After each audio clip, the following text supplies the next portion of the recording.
Hello everybody, today we're going to take a look at evaluating using the order of operations. You're going to need to take some notes today and use your calculator to help you out with some of these calculations. Let's pretend that two students have a problem. This is the problem that they're working on. Student 1 says, I think the answer is 25. I added the 2 plus the 3 just like it said and then took the answer times 5. Student 2 says, I think the answer is 17. I multiplied the 5 times the 3 and then I added the 2. It appears from their explanations that both students seem to explain it logically as to why they got that answer, but we know that this problem has only one correct answer, so how do we know which one is right? To understand how you calculate things or how you go about these evaluation problems, you need to understand that math has certain rules. These rules are called the order of operations. They tell us what order to do things in order to get the correct value. First, we must always start with parentheses or grouping symbols. Sometimes this includes brackets. Anything in parentheses or brackets needs to be calculated first. Then we follow exponents. We go ahead and we do anything that has an exponent. Any base that is to a certain exponent gets calculated next. Then we do multiplication or division, whichever occurs in the expression first. So as we read it left to right. This means sometimes you can in fact do division before multiplication, or vice versa, you can do multiplication before division. Depends on which one comes first. Same thing with addition or subtraction. This is done last, but it occurs left to right. So whichever one occurs left to right, we'll go ahead and do that calculation next. Let's try a few examples. As you take a look at this problem, we can see that we do in fact have some parentheses, and since that's first in our list, we're going to go ahead and start there. 6 plus 3 is 9, and I'm going to drop down the rest of that expression. After calculating the parentheses, I do exponents next. This says I am supposed to take 2 and square it. 2 squared is 4, so I'm supposed to subtract 4. I'm going to go ahead and drop down the rest of that expression. As I take a look at what I have left, I can see that I have some multiplication. Multiplication is next on my list. This is 9 times 4. 9 times 4 makes 36, and I'm going to drop down the rest of the expression. So now I can see that I have 36 subtract 4. That leaves us with a value of 32. So the answer to this problem is 32. Here's a second example. As I look through this example, I don't see any grouping symbols, any parentheses. I also don't see any exponents. So that means the first two steps in our order of operations, we don't have anything to do. After that, multiplication and division come next. Now the rule with multiplication and division, as you can see, we do have multiplication and division in this problem. We do whichever one occurs left to right. So on the left-hand side of this problem, that's where I start. This is 4 divided by 2, so I'm going to go ahead and write 2. Drop down the plus sign. This is 6 times 3, that's 18. And now I can see that my expression is 2 plus 18, subtract 8. After I do multiplication or division, my next step is to do addition or subtraction. So I'll start with the addition since that occurs first in my mathematical sentence here. 2 plus 18 is 20. I'm going to drop down the rest of my expression. 20 subtract 8 makes 12. So the value to this expression is 12. Here's a third example, a little bit more complicated looking. As I look through this example, my eyes are drawn right away to the parentheses. This is where we must start. 4 plus 1 makes 5. I'm going to drop down the rest of that expression.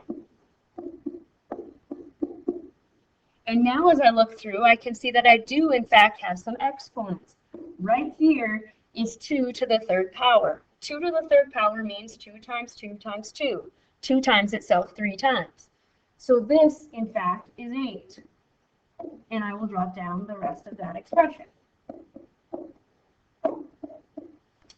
And now if I look at what I have left here, I've done parentheses, I've done exponents. Next on my list would be multiplication or division. This is multiplication over here. 8 times 5 makes 40.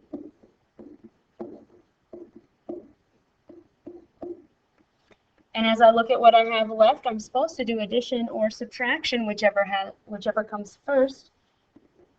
4 subtract 5, that makes -1 plus 8 plus 40.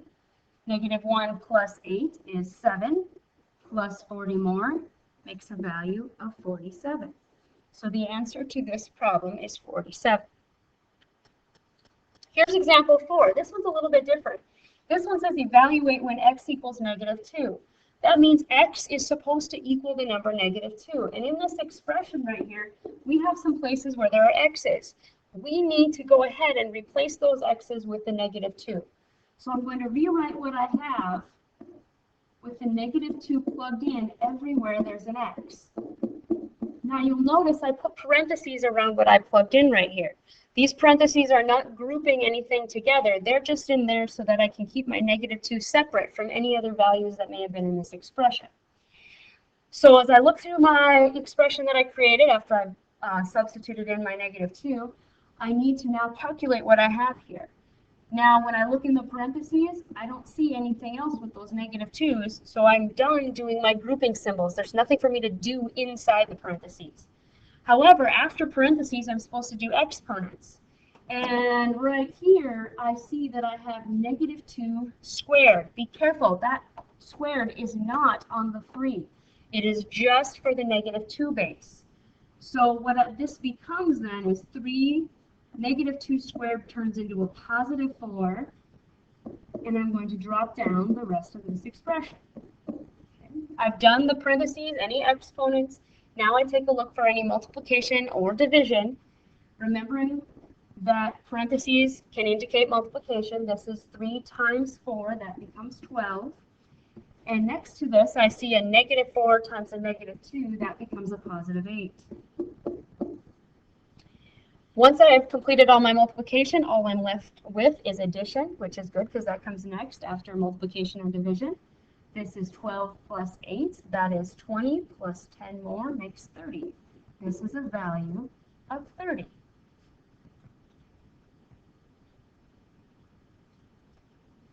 Last example, evaluate when x equals -1, y equals 3, z equals 5. We'll go ahead and plug in those numbers. This expression started with a -x, so I'm going to keep the negative there, plug in my -1 where the x is. The y was squared, so I'm going to go ahead and write the y value of 3. And the z is supposed to be a 5, so I'll go ahead and plug that in. Now, once again, looking through what I have here, inside the parentheses, there's only one number. There's nothing to do inside of there. So my parentheses are done. Exponents, I do see something with an exponent. It's 3. 3 squared makes 9.